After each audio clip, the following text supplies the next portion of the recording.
Everyone, तो फिर से स्वागत है आपका मेरे चैनल में नए टॉपिक के साथ। आज का हमारा टॉपिक है उपसर्ग और प्रत्यय। उपसर्ग और प्रत्यय किसे कहा जाता है, इसे हम पूरा डीपली जानेंगे। चलिए स्टार्ट करते हैं उपसर्ग और प्रत्यय।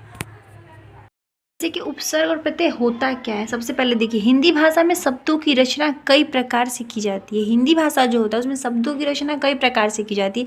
इन्हीं में से एक विधि शब्दों के आरंभ या अंत में कुछ शब्दांश जोड़कर नए शब्द बनाता है। इसी में से कोई विधि एक ऐसी है जो कोई शब्द के अंत में या शुरुआत आरंभ में कोई शब्दांश जोड़कर उसको एक नया शब्द देती है। इसी तरह से प्राप्त नए शब्द के अर्थ में नवीनता देखी जाती है। कोई भी शब्द उसमें नवीनता देखी जाती है, जैसे कि हार। अब ये हार है, तो इस हार शब्द में आ प्र वी जोड़ने पर, अगर हार है उसमें अगर हम आ जोड़ेंगे तो क्या बनेगा, आहार।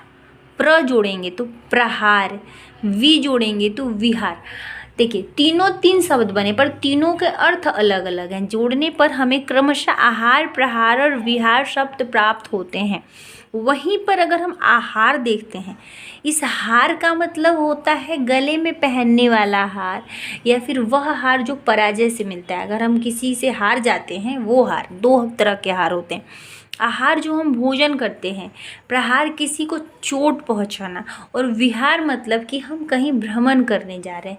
तो देखिए, एक हार शब्द से अगर उसमें हमने आ लगा दिया तो इतने सारे हमारे शब्द बन गए। तो इसे ही कहते हैं उपसर्ग प्रत्यय। किसी शब्द के अंत या प्रारंभ में कोई शब्दांश जोड़कर कोई नवीनतम शब्द, नवीन मतलब कोई नया शब्द की अगर हम रचना कर रहे हैं तो वह हमारा उपसर्ग और प्रत्यय होता है। अब अंत में जो जोड़ा जाता है वो क्या कहलाता है, प्रारंभ में जो जोड़ा जाता है वो क्या कहलाता है, उसे ही हम जानेंगे। उपसर्ग कौन सा, अंत वाला या प्रारंभ वाला। तो चलिए स्टार्ट करते हैं। उपसर्ग किसे कहा जाता है, वे शब्दांश जो किसी शब्द के शुरू में, कहा था ना मैंने, अंत या आरंभ में कोई शब्द जोड़ के नया शब्द बनाया जाए, तो अंत में कौन सा होता है और आरंभ में कौन सा होता है। देखिए, जो शब्दांश जो किसी शब्द के शुरू यानी आरंभ में जोड़कर उसके अर्थ परिवर्तन या विशेषता देता है, वह उपसर्ग कहलाता है। यानी कि शुरुआत में जो शब्द हम नए शब्द जोड़ के, नए कोई शब्दांश जोड़ के नया शब्द बनाते हैं, वह उपसर्ग कहलाता है। तो पता चल गया कि अगर अंत में हम किसी शब्द को जोड़ के अगर कोई न्यू शब्द बनाएंगे तो वह हमारा प्रत्यय कहलाएगा। तो ये हो गया हमारी उपसर्ग की परिभाषा। जैसे उपसर्ग के मूल शब्द, उपसर्ग के मूल शब्द का मतलब देखिए, जैसे कि अब उपसर्ग आपका परा है, तो मूल शब्द में अगर हम जय लगाते हैं, जय का मतलब जीत होता है, तो ये परा और जय मिलके क्या बनेगा, पराजय, जो कि प्रत्यय युक्त शब्द है। पराजय उसका मतलब होता है हार। अब यही देखिए, जय था तो जीत था, इसका पराजय में लगा गया तो वो हार बन गया। क्या यहाँ पे सम दिया है, मोहन दिया है, मोहन एक नाम है, वहीं सब मोहन कर दिया गया तो मोहित कर लेना हो जा रहा है। आ में मूल शब्द अगर हम गमन लगाते हैं तो गमन का मतलब जाना होता है। उसी दोनों शब्दों को अगर हम इन दोनों को जोड़ रहे हैं, सब जगह तो हम इसको जोड़ ही रहे हैं, इन सबों को हम जोड़ रहे हैं, तो जोड़ने के बाद आप एक चीज़ नोटिस करो, आगमन, आगमन या मतलब आना, आना बन जा रहा है। फिर अप में मान लगा रहे हैं, अपमान का मतलब कुछ और होता है, लेकिन यहाँ पे अप है उपसर्ग। मान मूल शब्द है, मान उसका मतलब इज्जत होता है। अगर वो दोनों मिल जाते हैं तो देखिए क्या बन जा रहा है, बेइज्जती बन जा रहा है।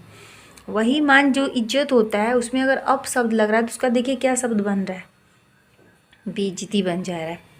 फिर यहाँ पे कु है, आपका उपसर्ग कु है। यहाँ पे पात्र दिया है, पात्र का मतलब लायक होता है, तो वही देखिए उसमें उस पात्र में अगर हम कु लगा रहे हैं, कुपात्र, तो उसका मतलब देखिए कैसा शब्द बन रहा है, नालायक, न्यू शब्द आ रहे हैं। तो यही चीज़ कहा कि कोई भी ऐसा शब्द जिसमें अगर कोई शब्दांश के अंत में, प्रारंभ में कोई नया शब्द लगाकर एक नवीनतम शब्द की रचना की जाए, वह आपका उपसर्ग कहलाता है। सेम चीज़ देखिए, पात्र था उसमें कु लगाया, कुपात्र, मान था उसमें अप लगाया, अपमान, गमन था उसमें आ लगाया आगमन, मोहन में सम लगाया सम्मोहन, जय में परा लगाया पराजय। ये हो गया आपका उपसर्ग और उपसर्ग के एग्जाम्पल्स। अब मिलेंगे नेक्स्ट वीडियो में नेक्स्ट टॉपिक के साथ, उपसर्ग के कितने भेद होते हैं। तब तक के लिए वीडियो अगर यूज़फुल लगे तो like share and subscribe. Bye bye and thank you.